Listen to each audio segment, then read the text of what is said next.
مظاہرہ کریں، ہم پہ دہشت گردی کے پرچے، ہم آئین و قانون جمہوریت کے حق میں مظاہرہ کریں، ہم پہ دہشت گردی کے پرچے، ہم عمران خان کے حق میں مظاہرہ کریں، ہم پہ دہشت گردی کے پرچے،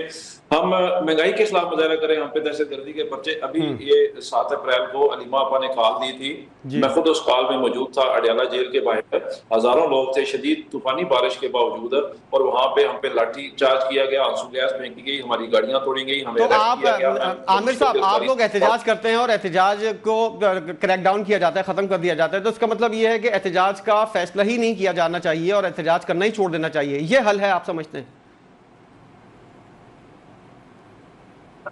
نہ، احتجاج تو ہم کر رہے ہیں، اگر ہم آج احتجاج کرنا چھوڑ دیں تو یہ ہم پہ ایف آئی آریں دینا چھوڑ دیں، ہمیں گرفتار کرنا چھوڑ دیں، لاٹھی چارج کرنا چھوڑ دیں۔ یہ تو میں آپ کو بتا رہا ہوں کہ اگر ہم احتجاج نہیں کرتے تو اڈیالہ کے باہر 400 لوگوں میں ایف آئی آر کیسے ہوئی ہے، 50 لوگ گرفتار کر کے جیل کیسے بھیجے گئے ہیں، گاڑیاں کن کی توڑی گئی ہیں؟ تو ظاہر ہے کوئی احتجاج کیا، لوگوں نے آئے ہیں تو ان پہ ایف آئی آر ہوئی ہے نا، ان پہ اریسٹ کیا گیا، ان کی گاڑیاں توڑی گئی ہیں، ان پہ لاٹھی چارج کیا گیا ہے۔ ہمارا ایک کارکن ہے،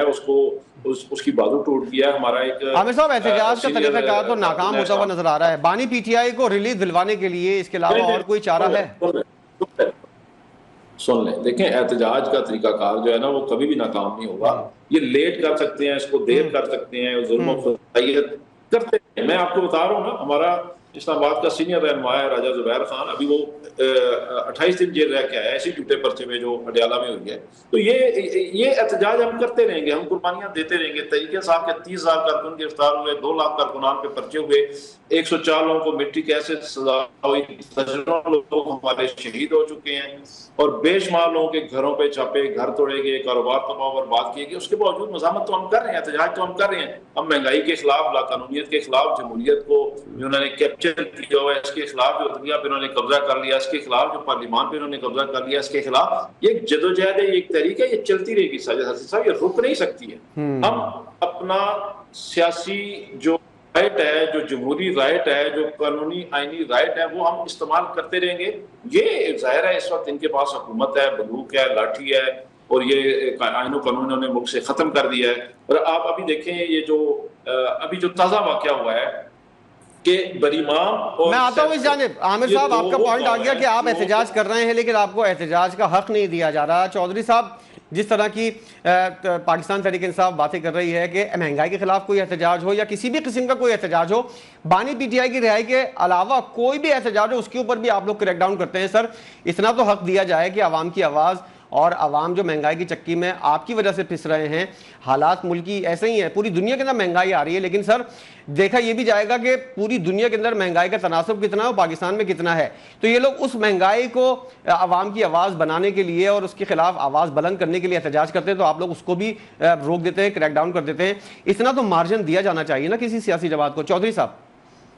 جی بہت شکریہ ساجد بھائی، تھینک یو ویری مچ۔ عامر بھائی بات جو کر رہے ہیں،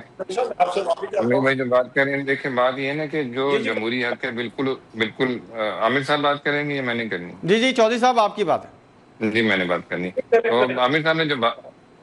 نے جو بات کی ہے، دیکھیں جمہوری حق سے تو کوئی نہیں روک رہا۔ اب جو حالات سیکیورٹی کے سر آپ بول رہے ہیں جمہوری حق سے کوئی نہیں روک رہا، وہ احتجاج کے لیے باہر نکلتے ہیں۔ ابھی پریس کلب کے اندر کراچی کے کیا ہوا؟ احتجاج کے لیے باہر نکلے، کریک ڈاؤن کر دیا گیا، آپ نے کہا کہ کوئی نہیں روک رہا۔ سر بات یہ ہے کہ آپ کا پورا احتجاج اگر ہوگا اور لمیٹیشنز کے اندر ہوگا، جو ایس او پیز بنائے ہوئے ہیں پولیس نے، جو اس کے مطابق ہوگا، تو کبھی بھی ایسا نہیں ہوگا نا۔ احتجاج بھی کرتے ہیں، کیا یہ ٹرک والے احتجاج نہیں کرتے؟ پہیہ جام ہڑتال بھی کر رہے ہوتے ہیں، کبھی شٹر ڈاؤن ہڑتال ہو رہی ہوتی ہے، سارا کچھ چل رہا ہوتا ہے ساتھ، کبھی انجم تاجران کر رہی ہوتی ہے۔ تو میں سمجھتا ہوں ایسی بات نہیں ہے، جو ایک اس کے اندر آپ کے پاس جو حق موجود ہے اور پرامن احتجاج کا ہے وہ آپ کر رہے ہیں، اس پہ کوئی بھی نہیں روک رہا، اور ہمیشہ سے ایسا ہی رہا ہے۔ جمہوریت کا حصہ ہے، یہ بھی پارلیمان کا حصہ ہے، ایسا نہیں کہ پارلیمان سے باہر بیٹھے ہوئے، پارلیمنٹ کے اندر بھی بیٹھے ہوئے ہیں اور کے پی کے اندر حکومت بھی چلا رہے ہیں۔ مجھے بتا دیں کہ کے پی میں کبھی ان کو کسی نے احتجاج کرنے سے روکا؟ وہاں پہ ان کی اپنی حکومت ہے، اس لیے نہیں روکا جاتا، وہاں بھی احتجاج کرتے ہیں۔ اگر پرمنٹ احتجاج ہوگا اور اسلام آباد میں آئے گا اور ریڈ زون میں جانے کی کوشش کریں گے، سیکریٹریٹ اس سے افیکٹ ہوگا، لوگوں کی اس سے نوکریاں افیکٹ ہوں گی، جو وہاں پہ ڈیلی کے بیس کے اوپر جو ویجز پہ کام کرتے ہیں وہ لوگ افیکٹ ہوں گے، تو پھر تو معاملہ تھوڑے سے قانون تو تھوڑا سا اس میں آئے گا نا ایک میں۔ تو بات یہ ہے نا کہ جب جہاں تک بات ان کے احتجاج کی ہے، موٹروں کی ہے، یا اس کے اندر کوئی نہ کوئی ان کے پاس ایجنڈا ہو جس کے اوپر احتجاج کر سکیں، مہنگائی ہے بالکل احتجاج کریں، لاجیکلی آپ کے لیے سننے کے لیے بیٹھے ہیں، پریس کلب بھی اس لیے بنائے گئے ہیں، ہر شہر کے اندر پریس کلب بنائے گئے ہیں، آپ آئیں، احتجاج کریں، آپ پروٹیسٹ کریں، اپنی پریس کانفرنس کریں، جو جمہوریت کا حصہ جو دنیا میں ہوتا ہے، ایک جو جتنی بھی قومیں چل رہی ہیں، جس طرح مطلب سیولائز جو لوگ ہیں اس طرح کرتے ہیں، ماشاءاللہ پی ٹی آئی بھی سیولائز لوگوں کو منحصر ہے، وہ آئیں احتجاج کریں، کوئی اس پہ نہیں روکتا، لیکن جب پرامن نہیں رہے گا احتجاج تو آپ لوگوں نے بھی کیا تھا، اور جب سپریم کورٹ کا فیصلہ خلاف آیا تھا اور کہا جا رہا تھا کہ آپ لوگوں نے سپریم کورٹ پہ حملہ کر دیا، اس طرح کی باتیں ہو رہی تھی، آپ لوگ ہمیشہ ڈینائی کرتے ہیں، لیکن احتجاج تو تھا نا، وہ احتجاج دیکھیں اس کے بعد ان کو پھر سبق بھی تو ملا نا، جو دیکھیں جو اس پہ جائے گا، ایس او پیز کے اگینسٹ جائے گا، جو بنائے ہوئے، اور آج کل کے جو حالات بن رہے ہیں ہم آپ کے سامنے ہیں، جہاں پہ دہشت گردی ہے ملک کے اندر، سر 9 مئی کے بعد پی ٹی آئی کو بھی سبق مل گیا ہے، اب تو تھوڑا سا ریلیف دے دینا، تھوڑا مارجن تو ملے تاکہ وہ لوگ احتجاج کر سکیں۔ جہاں پہ 144 لگا ہوگا، جس شہر میں 144 لگا ہوگا سر، اس کے مطابق ہی چیزوں کو چلایا جائے گا نا، آپ کے سامنے کہ پوری دنیا کی نظریں پاکستان کے اوپر ہے، ہم کہاں پہ بیٹھ کے ثالثی کر رہے ہیں، یہ موقع تو بالکل صحیح بات کی آپ نے، نہیں صاحب موقع کے اوپر ہم کیا میسج بالکل صحیح بات کی، یہ وقت جو ہے وہ تقاضا نہیں کرتا کہ اس وقت کسی بھی قسم کی کوئی ایسی ایکٹیویٹی ہو۔ چودھری صاحب آپ کا پوائنٹ آ گیا، عامر مغل صاحب جس طرح کی بات ہو رہی ہے، علیمہ خانم صاحبہ نے بھی اس بات کا اظہار کیا تھا، آپ کی پارٹی کے سینئر رہنما بھی اس بات کی اظہار کرتے ہوئے نظر آ رہے تھے کہ آج کے دن جو ہے وہ اڈیالہ جیل کے اندر ہم نے دیکھا کہ ابھی سلمان اکرم راجہ صاحب موجود تھے، ان کے علاوہ کچھ کارکنان یہاں پر موجود تھے، لیکن 10,000 بندہ اکٹھا کرنے کی بات ہوئی تھی، اس میں قومی اسمبلی کے ارکان، صوبائی اسمبلیوں کے اور جتنے بھی بڑی بڑی پوسٹوں کے اوپر آپ کے ارکان موجود ہیں، ان سب کو موجود ہونے کا انہوں نے کہا تھا۔ آپ اسلام آباد میں موجود ہیں، کیا اڈیالہ کے باہر 10,000 بندہ نہیں، اگر 10,000 2-3 ہزار بندہ بھی اکٹھا ہو سکا ہے؟ عامر مغل صاحب بات یہ ہے کہ ہم ایک پہلو پہ بات کرتے ہیں نا، علیمہ آپا نے کال دی، بندے اکٹھے ہوتے ہیں، لاٹھی چارج کیا جاتا ہے، ہم سے استعمال کی جاتی ہے، واٹر کینن استعمال جاتی ہے، انہیں ان کے بازو اور ٹانگیں توڑی جاتی ہیں، یہ سارے لائیو مناظر ہیں، ساری دنیا دیکھتی ہے، ان کی گاڑیاں توڑی جاتی ہیں، ان پہ 780A کے اخیاریں دے کے انہیں جیل میں بھیجا جاتا ہے، ان پہ 324 کی اخیاریں دی جاتی ہیں۔ تو مطلب ہے آپ یہ کہہ رہے ہیں کہ گورنمنٹ پوری فستائیت کر رہی ہے، اس کے باوجود لوگ بھی جمع نہیں ہو رہے، تو یہ تو جمہوریت نہیں ہے نا، یہ تو آئین نہیں ہے، یہ تو قانون نہیں ہے، یہ تو اخلاقیات نہیں ہے۔ جب پتا تھا آپ لوگوں کے لوگ جمع نہیں ہوں گے اور جمع کرنا بھی غلط ہے، تو پھر احتجاج کی کال دینے کی ضرورت کیا تھی سر؟ 10,000 بندہ نام لے کے اس طرح اتنی تعداد بتانے کی کیا ضرورت تھی؟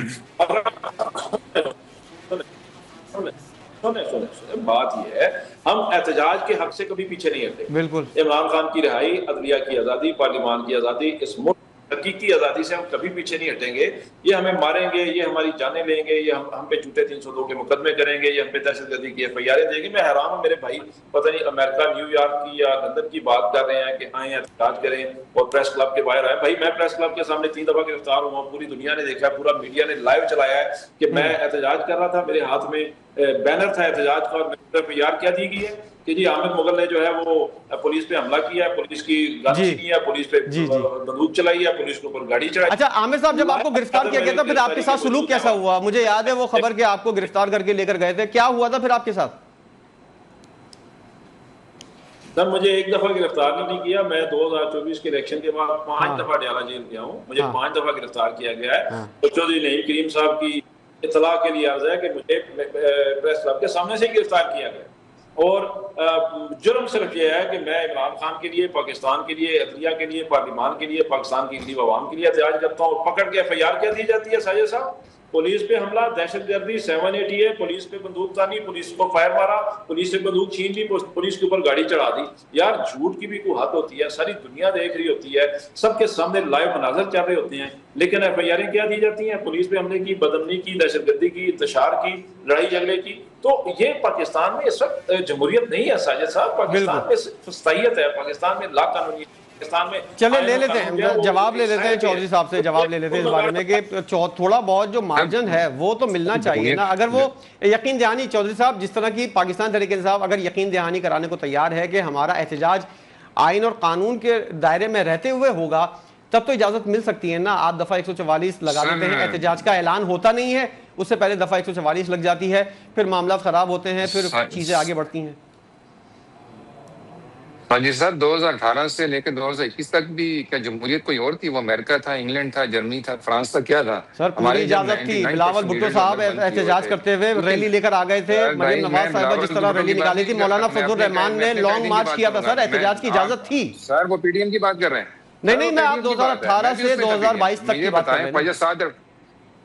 سر خواجہ سعد رفیق صاحب کتنا عرصہ جیل میں رہے آپ مجھے بتا دیں. خواجہ سلمان رفیق کتنا عرصہ جیل کے اندر رہے آپ مجھے بتا دیں. خواجہ آصف صاحب آپ کوئی نام میں ابھی شروع ہو جاؤں آپ مجھے بتائیں کس کو باہر چھوڑا گیا, ٹھیک ہے نا. پھر بات یہ ہے کہ یہی میاں نواز شریف تب آپ کے پاس اٹک اس میں قلعے میں بھی رہے, یہی میاں نواز شریف تب کراچی کے جیلوں میں بھی رہی ہے, یہ لاہور کی جیلوں. ہم نے کتنے احتجاج کیے جیلوں کے باہر آ کے, ہم نے کون سے شیشے توڑے, ہم نے کس پہ گاڑیاں چڑھائی, ہم نے تو نہیں کیا. آپ کے قانون کا رستہ موجود ہے, آپ جائیں عدالتوں میں, عدالتوں کے تھرو اپنے آپ. اچھا نہیں صاحب, ایک جانب آپ کہہ رہے ہیں کہ احتجاج جو ہے وہ اس وقت ملکی حالات جو ہے وہ احتجاج کے متحمل نہیں ہو سکتے, تو آپ کسی طرح کوئی دو بندوں کی کمیٹی رانا ثناء اللہ صاحب اور ایاز صادق صاحب کو ڈال کے مذاکرات کو سلسلہ تو بیک سائڈ سے شروع کریں تاکہ اس طرح کی کوئی نوبت ہی نہ آنے پائے. بھائی وہ بیٹھے, دیکھیے میں نے پچھلے پروگرام میں کہا کہ وہ تو بیٹھے ہیں, اور ان کے آزاد یہ نومینیٹ کر دیں کہ انہوں نے خاندان کے اندر سے عمران خان سے کسی کو لے کے آنا ہے, وکیلوں میں سے لے کے آنا ہے, یا انہوں نے بیرسٹر صاحب کی اس میں. دیکھیں گروپ سر اس کے لیے تھوڑے سے اقدامات ضروری ہیں, 2-3 ملاقاتیں کروا دیں بانی سے, وہ کسی طرح ایس او پی بنا کر لے آئیں, پھر اس کے ایجنڈے کے اوپر بات کر سکیں. سر ساری ملاقاتیں ہو رہی ہیں بھائی, ساری ملاقاتیں ہو رہی ہیں, جو ڈیمانڈ آ رہی ہے اس کے مطابق ملاقاتیں ہو رہی ہیں, وکلا کی ملاقاتیں ہو رہی ہیں, ان کی اچھی جو ہے وہ صحت کا بھی خیال رکھا جا رہا ہے. بات یہ ہے کہ یہ لوگ ان کے اندر وہ لوگ موجود ہیں پی ٹی آئی میں ابھی بھی, میں عامر صاحب آپ کو پوائنٹ آؤٹ نہیں کرا لیکن موجود ہیں کہ جو چاہتے ہیں خان صاحب اندر رہیں اور اس پہ ان کے اندر رہنے پہ یہ سیاست کریں. جب یہ چیز ان کے پی ٹی آئی میں سے وہ لوگ نکل جائیں گے اور حقیقی پی ٹی آئی کے لوگ سامنے آ جائیں گے تو خان صاحب کے لیے بھی کیس بھی لڑا جا سکتا ہے, ان کو باہر بھی لایا جا سکتا ہے. لیکن وہ یہاں پہ یہ کیس ہے نہیں ہے, لوگ ان کے اندر رہنے پہ سیاست کر رہے ہیں, لوگ کسی کے فوت ہونے پہ سیاست کرتے ہیں, کسی کے بیمار ہونے پہ سیاست کرتے ہیں. میں اس پوائنٹ پہ آنا چاہ رہا ہوں کہ حقیقی پی ٹی آئی کے جو نمائندگان ہیں وہ سامنے آئیں. آپ کہہ رہے ہیں کہ مذاکرات ہو رہے ہیں, آپ یہ خبر دے رہے ہیں کہ مذاکرات ہو رہے ہیں, کس سے ہو رہے ہیں مذاکرات؟ دیکھیں مذاکرات کرنا چاہتے ہیں, یہ لاسٹ بھی پروگرام میں نے کہا کرنا چاہتے ہیں, ہماری ڈور اوپن ہے, بالکل ہماری حکومت بیٹھی ہوئی ہے, یا صادق صاحب بیٹھے ہوئے ہیں, رانا ثناء اللہ صاحب بیٹھے ہوئے ہیں, اسی اس پہ بیٹھے ہوئے ہیں کہ آپ آئیں, پارلیمنٹ کے اندر کمیٹیز بنی ہوئی ہیں, بیٹھ کے بات کریں, جہاں پہ ایشوز ہیں, جہاں پہ ان کو پاس سمجھتے ہیں کہ امینڈمنٹ کے اوپر ان کے پاس کوئی ان کے ریزرویشنز ہیں, آگے ان کو بیٹھ کے بات کریں. سڑکوں سے کچھ نہیں ہوگا, احتجاج ہے وہ ان کا حق ہے, پورا میں احتجاج کریں, لیکن اگر وہ اسے ہٹ کے جائیں گے, ان حالات میں جائیں گے جہاں پہ ہم آپ چل رہے ہیں, وہی پہلے والی بات میں کروں گا, یہ موقع نہیں ہے میں سمجھتا ہوں. ٹھیک ہے عامر صاحب جس طرح کی بات کی ہے اور آفر سامنے آئی ہے حکومت کی جانب سے, حکومت کے جو اہم رہنما ہیں ان کی جانب سے یہ والی بات کی گئی ہے, آپ اس چیز کو سنجیدگی سے لیں گے؟ محمود خالد اچکزئی اور علامہ راجہ ناصر عباس کو کہیں گے کہ وہ انگیج کریں ان لوگوں کو اور کوئی نہ کوئی لاہے عمل بنائیں, اس کے اندر بانی پی ٹی آئی سے جو آپ کا مطالبہ ہے ملاقات کرنے کا وہ بھی ایجنڈے کے اندر شامل کیا جائے تو کوئی بری بات نہیں ہے؟ دیکھیں سب سے پہلی تو بات نعیم کریم صاحب نے بڑی ریئلسٹک سی بات کی کہ یہ جو اس وقت لوگ ہیں وہ تحریک انصاف کے نمائندے نہیں ہیں, یہ جو اس وقت لوگ تحریک انصاف کو ریپرزینٹ کر رہے ہیں یہ عمران خان کے نامنی ہے, عمران خان نے ان کو نامزد کیا اور تحریک انصاف کا وہی نمائندہ ہے جس کو عمران خان نامزد کرے. وہ نعیم کریم صاحب کی خواہش کے ساتھ تو نہیں ہوگا, ان کی خواہش ہوگا فلانا ہوگا تو ہم مذاکرات کریں گے یا فلانا ہوگا تو کریں گے. تو اس وقت جو تحریک انصاف کی قیادت سامنے ہے, جو فرنٹ فٹ پہ ہے, جو کام کر رہی ہے, اچھا کر رہی ہے یا برا کر رہی ہے, کم کر رہی ہے یا زیادہ کر رہی ہے, لیکن اس کو عمران خان نے ہی نامزد کیا, تو جس کو عمران خان نے نامزد کیا اسی نے ہی مذاکرات بھی کرنے ہیں, اسی نے ہی احتجاج کرنے ہیں. دوسری بات رہی مذاکرات کی, تو عمران خان نے تو یہ کافی عرصہ پہلے سے کہا ہوا ہے, انہوں نے محمود خان اچکزئی اور علامہ راجہ ناصر عباس کو پورا اختیار دیا ہوا ہے, حکومت ان کے ساتھ بیٹھے مذاکرات کرے, جو بھی کرنا ہے کرے, انہوں نے تو پورا اختیار دیا ہوا ہے. سر 4 مہینے سے زیادہ کا عرصہ ہو گیا, نہ محمود خان صاحب کی جانب سے کوئی مذاکرات کی بات ہوئی, نہ راجہ ناصر عباس صاحب کی جانب سے بات ہوئی. ان لوگوں کو نامزد کیا ہی اس لیے تھا کہ وہ حکومت کو انگیج کریں, مذاکرات کی بات کریں. 4.5-5 مہینے ہونے والے ہیں سر, کوئی بات نہیں ہوئی ابھی تک. وہ بارہا بات کر چکے ہیں مذاکرات کی, ایسی بات نہیں ہے. لیکن آپ اس بات مذاکرات کس چیز پہ ہوں گے؟ مذاکرات تو اس چیز پہ ہوں گے, آئین و قانون کی بحالی پہ ہوں گے, پارلیمان کی بحالی پہ ہوں گے, عدلیہ کی بحالی پہ ہوں گے, جمہوریت کی بحالی پہ ہوں گے. ان پہ یہ مذاکرات کرنا نہیں چاہتے. یہ تو چاہتے ہیں کہ جو سسٹم ہے, جس سسٹم کے ذریعے انہوں نے گورنمنٹ لیا, فارم 47 کی ناجائز حکومت لیا بندوق کی نوک پہ, یہ تو اس پہ بات کرنا چاہتے ہیں کہ اس کو لیجیٹیمائز کر دیں, اس کو مان لیں کہ وہ ٹھیک ہے, وہ قانونی ہے. اس کو ہم کیسے مان لیں وہ قانونی؟ تو بات تو جب بھی ہوگی وہ ہوگی 24 نومبر کے شہداء پہ, 26 نومبر کے ہمارے شہداء پہ ہوگی. ان کو کیوں گولیاں ماری گئیں, تحریک انصاف کے کارکنان کو کیوں شہید کیا گیا. بات تو جب بھی ہوگی وہ اس بات پہ ہوگی کہ 8 فروری 2024 کا الیکشن کیوں روٹا گیا. بات تو اس پہ ہوگی کہ 9 مئی تحریک انصاف پہ کیوں. سر یہ جو شرائط ہے نا عامر مغل صاحب, معذرت کے ساتھ یہ جو باتیں ہیں نا جن کے ان چیزوں کے اوپر بات ہوگی, تو اس طرح تو بات کبھی بھی نہیں ہو سکتی جس طرح کا ایس او پیز آپ گنوا رہے ہیں, اور ایسی ایس او پیز جس کے اوپر عمل درآمد کرنا جو ہے وہ ناممکن ہو. میں آؤں گا اس معاملے کے اوپر بھی, لیکن ابھی ایک اور اہم معاملہ عامر صاحب, ایک اور اہم معاملہ